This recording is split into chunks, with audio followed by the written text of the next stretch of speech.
Audio Jungle.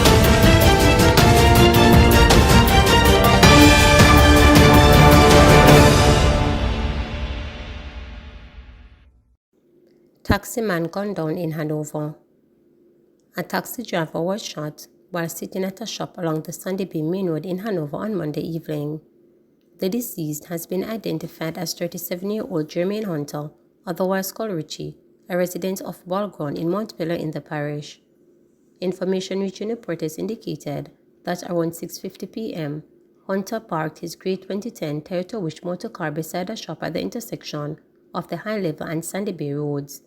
He reportedly sat on a chair outside when a yellow motor car with 2 men aboard drove up and opened gunfire, hitting him. Residents, upon hearing the loud explosions, summoned the police, who found the deceased lying on his back in a pool of blood, suffering from gunshot wounds. He was taken to the Noel Holmes Hospital, where he was pronounced dead. Police say a motive for the killing has not yet been established. Hunter is the second taxi driver to be murdered in as many days. On Sunday, 2 cabbies were shot, one fatally, along Whitehall Avenue in St. Andrew. Man shot dead, another injured during gun attack in Cassava Peace. One man was shot dead and another injured during a gun attack at a bar on Glen Drive Road in Cassava Peace, Kingston 8, Monday afternoon. The police said the attack is as a result of an ongoing war in the community between rival gangs. The deceased has been identified as 33-year-old Alfredo Legister, otherwise called Reds, from Manor View Drive in the community. The injured man is also from the community. It was reported that around 1:15 p.m., both men were inside the bar when 2 men, both armed with handguns, alighted from a grey Subaru motor car. The gunmen, the police stated, opened fire inside the bar, hitting the now deceased in the head and the now injured man in the middle section of his body. Lawmen said they found Legister inside the bar sitting on a chair, suffering from gunshot wounds. The police took him to the Kingston Public Hospital, where doctors pronounced him dead. A resident of the community took the injured man to hospital. He was shot in his chest and abdomen.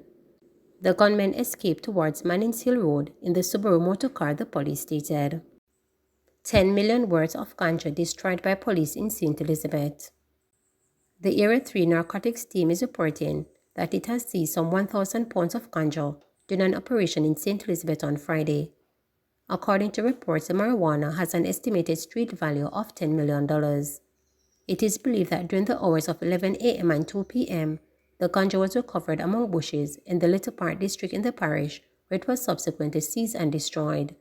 No arrest has been made in connection with the find.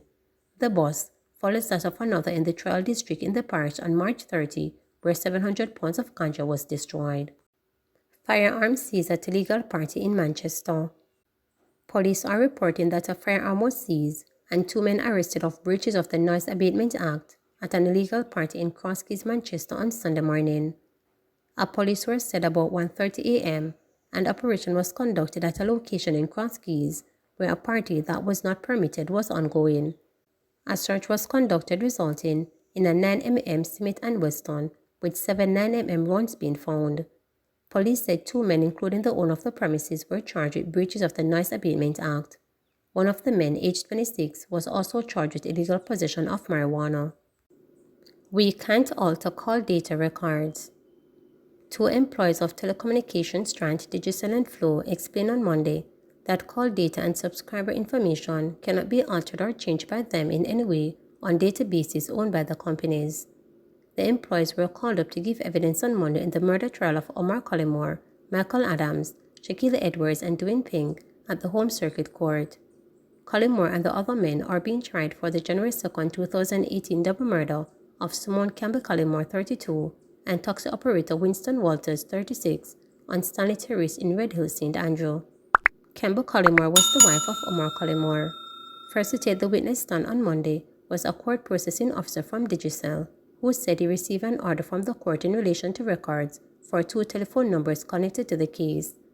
I have read-only access. The time period for the search was December 2017 to January 9, 2018. After receiving the court order, I used the Business Object Platform application to extract numbers from queries from authorized agencies requesting data such as the Jamaica Constabulary Force and the Major Organized Crime and Anti-Corruption Agency, MOCA. I accessed the system by a unique user and password that only I have access to.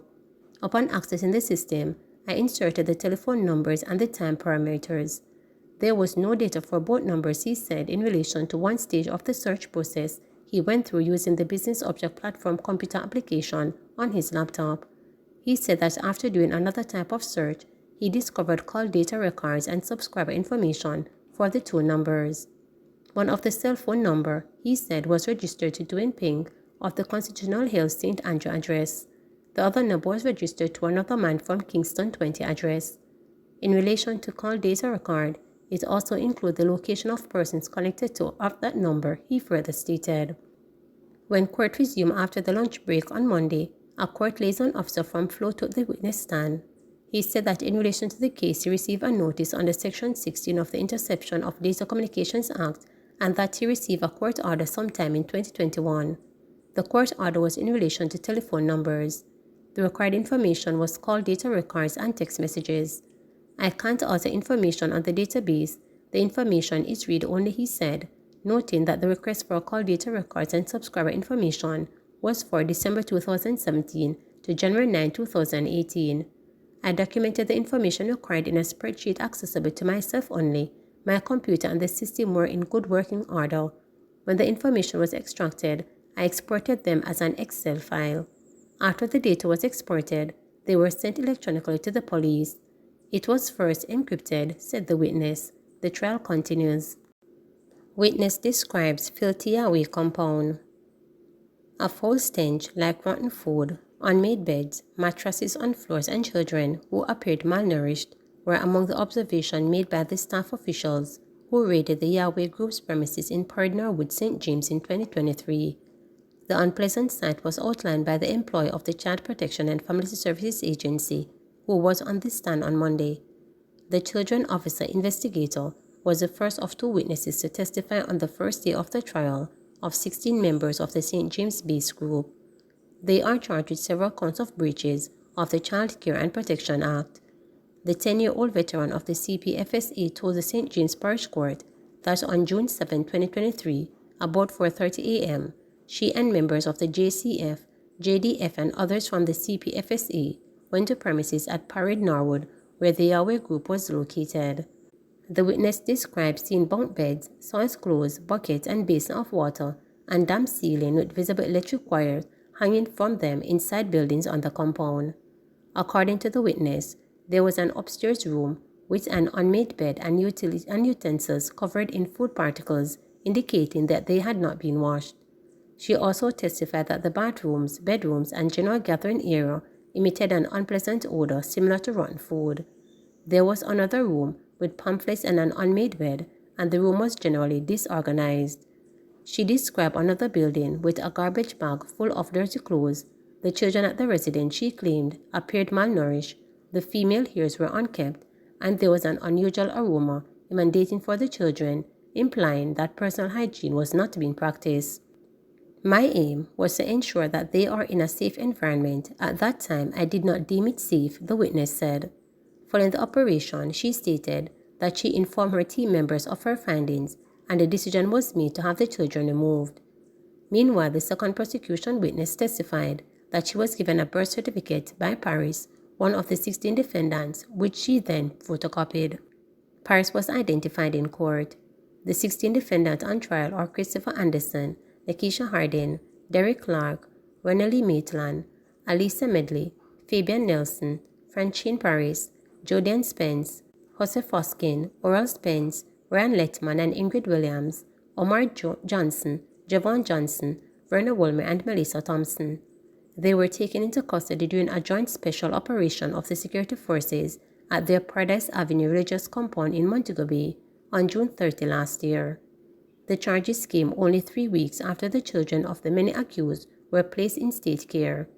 The Yahweh compound, which is 2 doors away from the late Kevin Smith's Pathway International Kingdom Restoration Ministries, made headlines in 2019 when authorities raided the property, leading to the arrest of the church leader and the removal of 23 children from the compound. The raid followed months of allegations by residents concerned about the children's safety. The 16 defendants, who are all represented by King's Counsel Peter, had their bail extended until June 6 when the trial will resume. Another defendant, Rebecca Gallimore, was given a probation order and the case against her dismissed on a previous court date. Please remember to subscribe, like, share, and click the notification bell for daily updates.